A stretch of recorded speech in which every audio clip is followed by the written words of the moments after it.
일본 정부가 내년부터 사용할 초등학교 교과서에서 독도 영유권 주장을 강화하고 일제강점기 가혹한 노동과 징병의 강제성을 사실상 지운 것으로 나타났습니다. 오늘 오후 발표된 교과서 검정 내용 어떻게 달라졌는지 자세히 알아보겠습니다. 이경아 기자. 네, 국제부입니다. 네, 예상된 부분이긴 합니다만은 근현대사 관련 기술이 그러니까 전보다 더 후퇴했다고 봐야 되겠죠?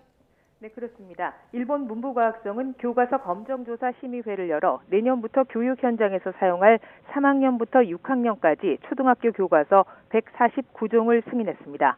이번 검정 결과 사회 과목에서 한국 땅인 독도를 모든 교과서에 일본 고유의 영토로 기술했습니다.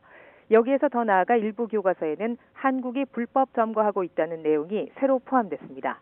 이뿐 아니라 일제강점기 강제징병에 대해서는 지원이라는 표현을 추가했습니다. 강제노동과 관련해서도 연행됐다는 이전 기술을 동원됐다로 바꾸는 등 강제성을 감추려는 의도가 엿보입니다.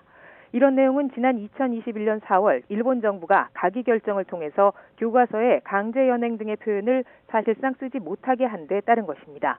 위안부 관련 기술은 이번에도 초등학교 교과서 내용에 포함되지 않았습니다. 이뿐 아니라 일부 교과서는 이전 기술과 달리 임진왜란 당시 조선인 피해에 대한 내용을 빼고 왜군 피해를 포함시켰고요.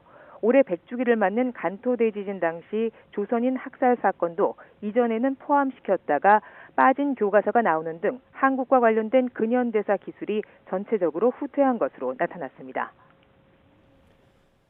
네, 한국과 관계 개선 움직임 속에서도 이런 교과서 내용을 그대로 통과시킨 거죠?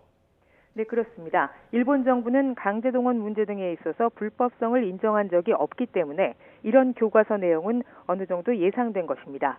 일본의 교과서 검정은 교과서를 발행하는 출판사가 출판 전에 문부과학성의 내용을 제출한 뒤 심사를 받는 제도인데요. 이 검정을 통과하지 않으면 학교에서 사용할 수 없습니다. 지난 2014년 당시 아베 정권은 교과서에 정부의 통일된 견해를 담도록 기준을 바꿨습니다. 그 뒤 초중고등학교 교과서에 들어간 한국 관련 기술이 본격적으로 바뀌기 시작했습니다. 군국주의 역사와 전쟁 책임을 지우려는 우익 정권의 입김이 검정 과정에서 본격적으로 영향을 미치게 된 겁니다.